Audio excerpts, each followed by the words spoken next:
नमस्कार मित्रांनो, ज्या ठिकाणी अपघात घडला अजितदादांचा आणि त्यांचं अपघाती निधन झालेलं आहे त्या ठिकाणी आहोत.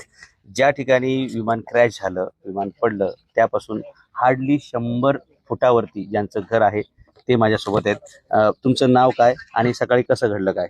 माझं नाव राघव मारुती आठवले. आणि तिकडून विमान आल्यावर रेल्वे गेटला गेलं. म्हणजे थोडं उंचूनच चाललं होतं. माघारी आलं.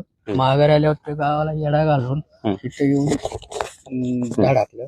थोडक्यात जाळ आणि बार संकटच म्हणलं तरी चालेल. एक पडलेच झालं सगळं. बरं, सकाळी किती वाजता झालं असेल हे? 8:45ला. पावणेला. त्यावेळी मला सांगा, धुकं होतं का? किती असेल धुकं? धुकं नव्हतं. 30% होतच. 30% होतं तुमचं म्हणणं आहे. तुझं काय म्हणणं आहे मित्रा? धुकं नव्हतं, बरोबर. कारण 8:30च्या नंतर धुकं असण्याची शक्यता खूपच कमी आहे. होतं सकाळचं, पण जसं ऊन वाढन तसं. बरं, तुम्हाला किती फुटाचं दिसत होतं त्यावेळी 8:45 वाजता?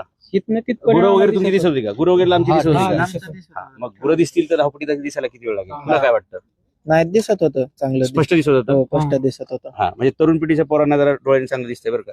नाही, दिसत होतं. स्पष्ट स्पष्ट दिसत होतं. धुकं नव्हतं. धावपट्टी दिसत होती. स्पष्ट दिसत होती. तुमच्या बऱ्याचशा मुलाखती आम्ही पाहिलेल्या आहेत. परत तुम्हाला विचारतो की विमानाचा स्फोट हवेत झाला का खाली पडल्यानंतर? खाली पडल्यावर झाला, हवेत नाही. बरोबर.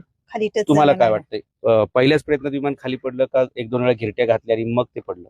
एक गिरटी घालून असं आलतं गावाकडं, खालीनं चालतं आणि ह्या लाईनच्या वर एक चक्कर मारली खाली. म्हणजे उलटच झालं, ते उलटच वरतीच उलट झालं. हवेत उलट झालं. हा, हवेत उलट झालं. आणि मी इथंच उभा होते हायशी. हा. मी म्हंटल विमान आलं, पडलं करत तर त्या खाली येऊन त्या पट्टीला कळ झालं की आणखी एक पट्टी खाली स्फोट झाला. पलटी कुठे खाली? वर खाली का तिथे? नाही, वर नाही, खालीच जमिनीच पलटी खाल्ली. अच्छा, म्हणजे जमिनीवर पडल्यावर त्याने पलटी खाल्ली. वरचं पुढचं टोक असतं ना, ते असं अच्छा, विमान असं खाली पडलं आणि ते उलट झालं असं तुम्हाला म्हणायचंय? म्हणजे असं एक विमान खाली येतंय, असं तोंडावर पडलं आणि मग उलट. असं स्फोट झाला त्याचा. असं ओके. मध्येच झाला. पाठ लांब उडून पडले. त्यातलं कोणी जिवंत असं बाहेर आलं असं काय? काय नाही. म्हणजे जे कोणी त्यात होते सगळे 5-6 लोक, त्यांचं जागेवरतीच दुर्दैवी निधन झालेलं आहे. बरोबर. तुला आणखी काय सांगता येईल या प्रकरणाबद्दल? नाही, आमच्या मम्मींनी पहिल्यांदा बघितलं. बघितल्यानंतर मला आवाज दिला. तू इथेच होता घरात? मी इथंच होतो, बाहेरच होतो.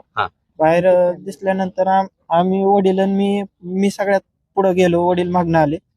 नंतर बघितलं तर तिथं गेल्यानंतर इतके म्हणजे स्फोट मोठा भयानक झालता की म्हणजे जाताच येत नव्हतं पुढं. म्हणजे इतकीच आग भयानक चाललेली.